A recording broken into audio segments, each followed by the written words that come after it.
tumpang tindih atau terdapat outlier.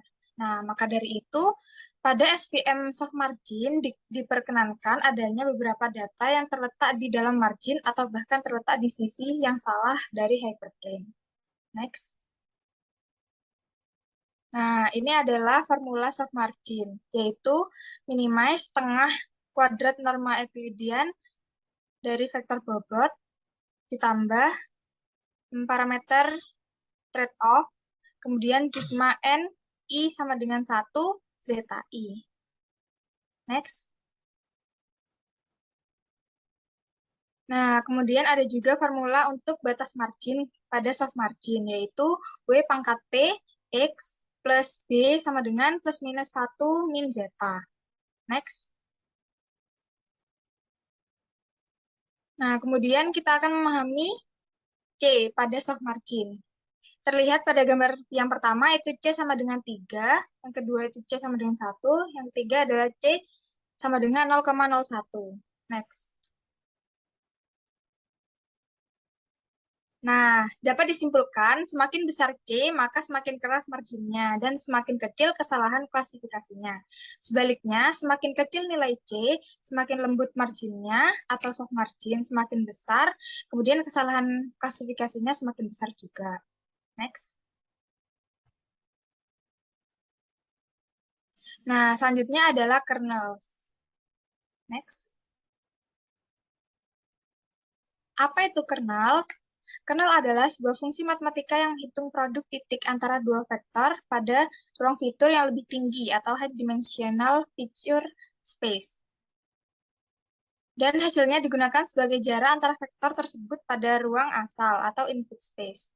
Konsep kernel sangat penting pada SVM karena memungkinkan SVM untuk memisahkan kelas-kelas data yang tidak dapat dipisahkan oleh hyperplane pada ruang dimensi asli. Next.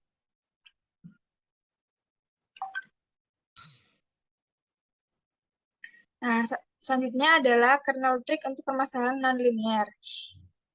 Ini contoh input space dan feature space. Nah, kernel trick adalah hubungan antara fungsi kernel K dan mapping. Formulanya adalah seperti yang ditampilkan dalam slide. Next.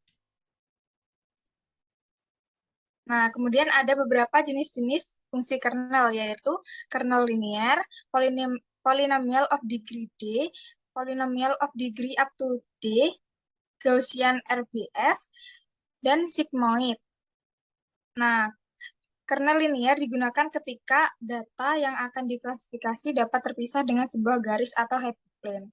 Sedangkan kernel nonlinear digunakan ketika data hanya dapat dipisahkan dengan garis lengkung atau sebuah bidang pada ruang dimensi tinggi. Next. Oke, selanjutnya akan dijelaskan oleh rekan saya, Rama.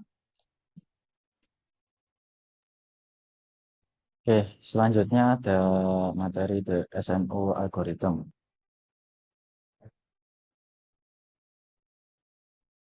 Apa itu algoritma SMO?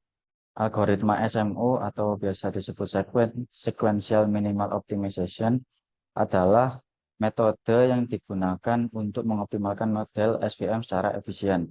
Tujuan utama dari algoritma ini adalah membagi masalah optimasi SVM yang besar menjadi beberapa masalah yang lebih kecil yang dapat dipecahkan secara efisien.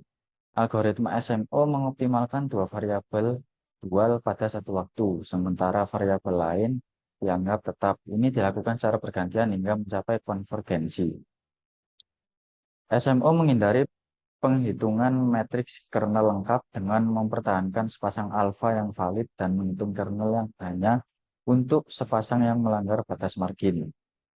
Algoritma SMO efektif pada masalah SVM dengan jumlah sampel yang besar karena hanya membutuhkan sedikit sampel untuk dihitung pada setiap iterasi. SMO hanya digunakan untuk kernel linear dan kernel Gaussian RBF, sementara kernel lainnya memerlukan pendekatan yang lain. Algoritma ini memberikan solusi yang lebih cepat daripada pendekatan lain seperti quasi-Newton pada dataset yang lebih besar. Algoritma SMO memiliki kelemahan, yaitu hasil yang tidak optimal karena menyelesaikan masalah dual, bukan masalah primal.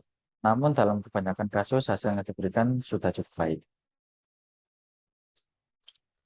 Tentang algoritma SMO. Algoritma SMO memiliki 3 komposisi yang terdiri dari yang pertama heuristik untuk memilih multiplier Lagrange yang pertama. Eh, yang kedua ada heuristik untuk memilih multiplier Lagrange yang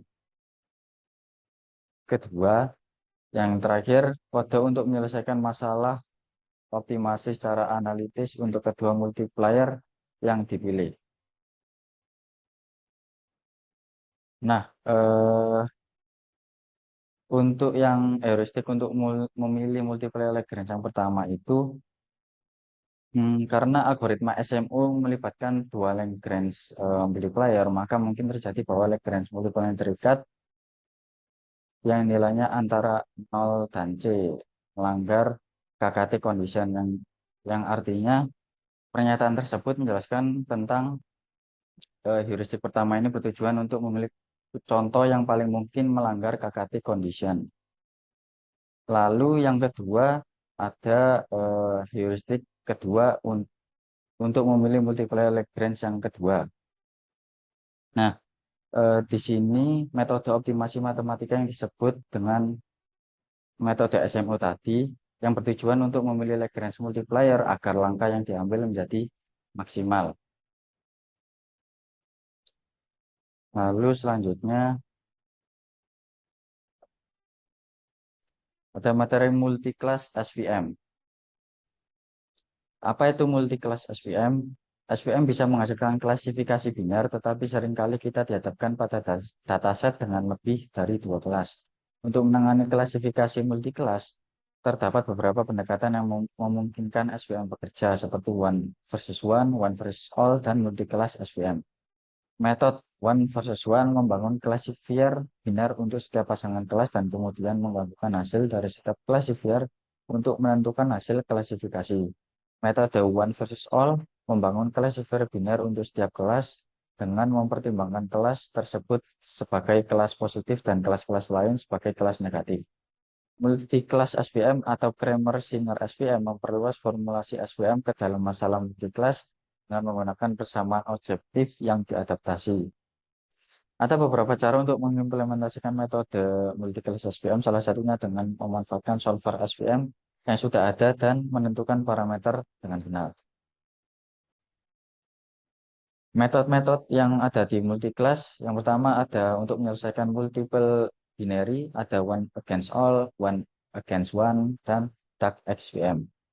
Lalu ada untuk menyelesaikan single optimization, Vapnik, Weston, and Watkins. Dan selanjutnya ada Kramer and Singer. Dan ini contoh perbandingan dari semua metode yang disebutkan tadi. Lalu contoh soal ini akan dijelaskan teman saya. Silakan.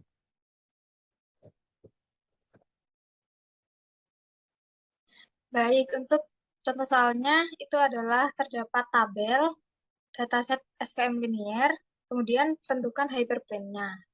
Next.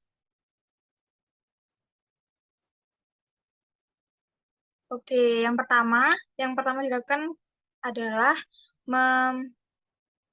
melihat fitur-fitur X1 dan X2. Karena ada dua fitur X1 dan X2, maka W juga akan memiliki dua fitur, yaitu W1 dan W2.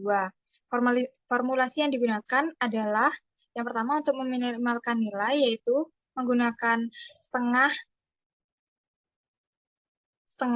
kuadrat ekuivalen sama dengan setengah W1 kuadrat plus W2 kuadrat.